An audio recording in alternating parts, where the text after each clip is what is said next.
एक माता पिता अपने बच्चों को और उनकी चाची को घर पर छोड़कर वो एक शादी समारोह में चले जाते हैं और वो कई दिन के बाद वापस घर लौटते हैं। घर पर दो बच्चियां होती हैं, एक की उम्र 9 साल होती है, एक की उम्र 13 साल होती है। और जब वो घर वापस आते हैं तो घर आकर देखते हैं कि जो 9 साल की बच्ची है वो तो वहां पर है ही नहीं। जब घर वाले पूछने लगते हैं कि वो 9 साल की बच्ची कहाँ है, तो जो उनकी बड़ी वाली बेटी होती है, चाची होती है, वो यही कहती हैं कि वो तो शायद आपके साथ गई थी। लेकिन घर वाले जब ये पूरा वाकया सुनते हैं तो तुरंत ही नजदीकी पुलिस स्टेशन में पहुंच जाते हैं और वहां जाकर अपनी बेटी की गुमशुदगी की रिपोर्ट दर्ज कराते हैं। पुलिस वाले भी उनसे पूछते हैं कि तुम इतने दिन तक कहाँ थे, तुम्हारी बेटी जब इतने दिन पहले गायब हो चुकी तो तुमने तुरंत के तुरंत खबर क्यों नहीं की। फिर वो पूरा मामला बताते हैं और पुलिस जब अपनी पूरी जांच पड़ताल करती है तो इतना बड़ा खुलासा होता है। जो 13 साल की लड़की होती है वो अपनी चाची और अपने प्रेमी के साथ मिलकर उस 9 साल की लड़की को बड़ी ही बेरहमी के साथ मौत के घाट उतार देती है। दोस्तों, अगर आप भी पूरा मामला जानोगे तो एक बार के लिए आपको भी बहुत ही ज्यादा महसूस होगा कि आखिरकार इन बच्चों को हो क्या रहा है। ये इस तरह से छोटी उम्र में ही प्यार में कैसे पागल हो जाते हैं, जो अपनी छोटी बहन को भी बड़ी बेरहमी के साथ मौत के घाट उतार देते हैं।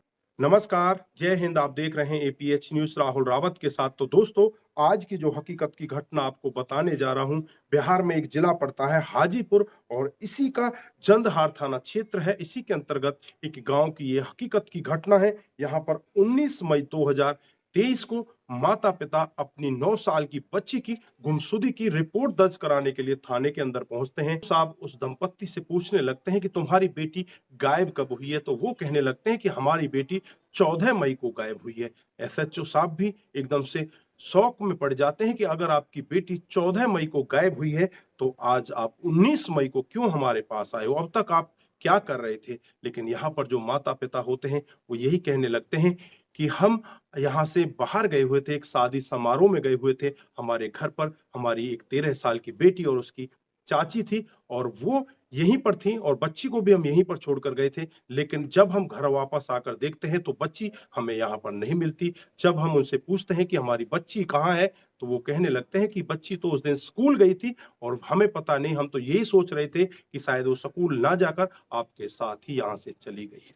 इस सब के लिए हम आपको नहीं बता पाए, ना ही उन्होंने हमें फ़ोन किया। उसके बाद पुलिस अपनी जाँच पड़ताल में लग जाती है। सबसे पहले पुलिस जो चाची होती है उससे और जो 13 साल की दूसरी लड़की होती है उनसे पूछा जाता है, तो वो यही बताती हैं कि 14 तारीख को ये हमारी जो 9 साल की छोटी बहन है जिसका नाम करीना है, वो 14 मई को यहाँ से तैयार होकर स्कूल के लिए निकलती है, लेकिन घर वापस नहीं आती। हम तो यही समझ रहे थे कि वो हमारे माता-पिता के साथ शादी समारोह में चली गई, लेकिन हमें उसके बारे में कुछ भी नहीं पता। फिर पुलिस अपनी पूरी टीम वहां पर लगा देती है, डॉग स्क्वाड की टीम वहां पर पहुंच जाती है, क्योंकि कई लोगों को कई दिन पहले से जंगल में बदबू आ रही होती है। जब वहां पर जाकर देखा जाता है तो एक खेत के अंदर एक डेड बॉडी मिलती है जो अध जली होती है, जिसका चेहरा बुरी तरह से बिगड़ा होता है, जिसकी उंगलियां भी कटी होती हैं।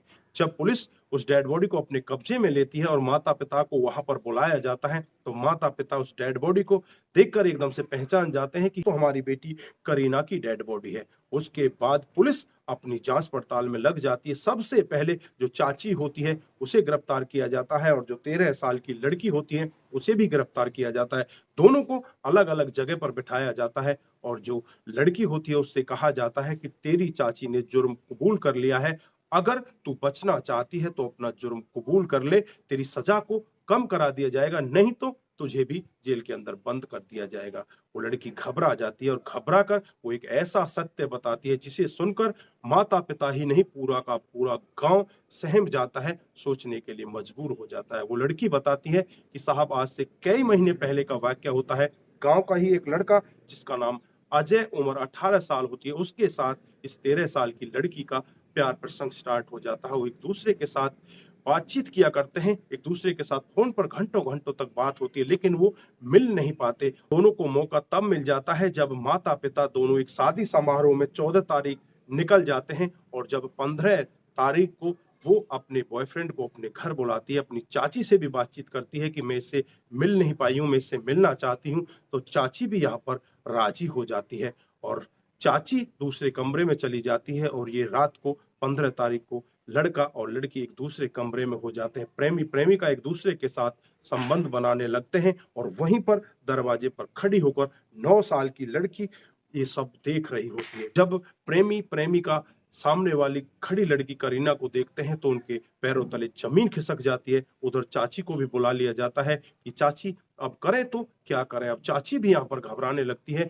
कि अब इस सब के बारे में अगर इसके माता-पिता को पता चल गया तो मेरी भी बहुत बड़ी बदनामी होगी। अब तो सबसे बेहतर तरीका यही है इस लड़की को रास्ते से हटा दिया जाए और फिर वो तीनों मिलकर उस 9 साल की मासूम सी बच्ची के गले को दबाने लगते हैं और तब तक दबा कर रखते हैं जब तक उसके प्राण नहीं निकल जाते। उसे वहीं पर मौत के घाट उतार दिया जाता है और वहीं पर एक कपड़े में लपेटकर उसे एक बक्से में भरकर उस बक्से के ऊपर ताला लगा दिया जाता है। इधर जो प्रेमी होता है वो अपने घर चला जाता है। चाची और जो इसकी 13 साल की भतीजी होती है वो वहाँ पर रहने लगती है। ऐसे ही 16 तारीख आ जाती है, 17 तारीख आ जाती है और जैसे ही 18 तारीख आती है तो उस बक्से के अंदर बदबू आने लगती है। अब इनको भी ऐसा महसूस होने लगता है कि अगले दिन तो जो माता-पिता हैं वो आ जाएँगे।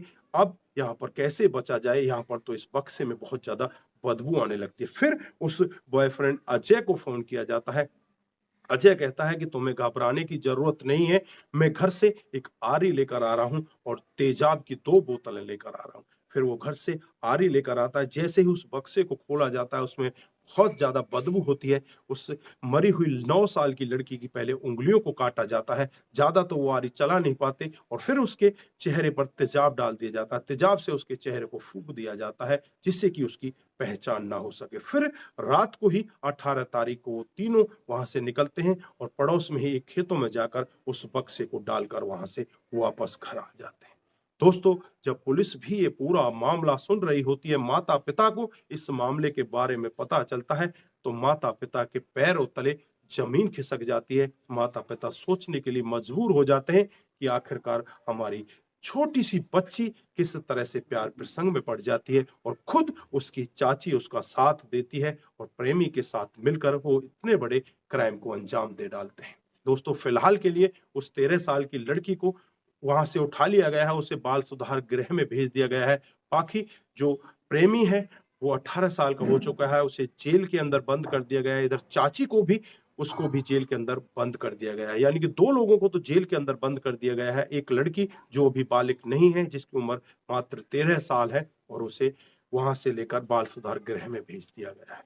तो दोस्तों, यहाँ पर आप क्या कहना चाहते हैं? इन छोटे-छोटे बच्चों में ये सब प्यार का भूत कहाँ से सवार होता है? दोस्तों, सबसे बड़ी जो गंदी पिक्चर है हमारे समाज के अंदर चलाई जा रही है, उन पिक्चरों में सब में बस प्यार प्रसंग का भूत ही दिखाया जाता है। एक दूसरे के साथ किस तरह से प्यार प्रसंग में रहना है, एक दूसरे के साथ कैसे बॉयफ्रेंड, कैसे गर्लफ्रेंड बनाना है, ये सब उन पिक्चरों के अंदर दिखाया जाता है। कुछ गंदी मूवीज़ जो आपके मोबाइल पर भी आ जाती हैं कई बार, इन गंदी मूवीज़ों को देख-देख कर भी छोटे-छोटे बच्चों को भी ऐसा लगता है कि हम भी ऐसा ही क्यों ना करें, जैसा इन पिक्चरों के अंदर हो रहा है।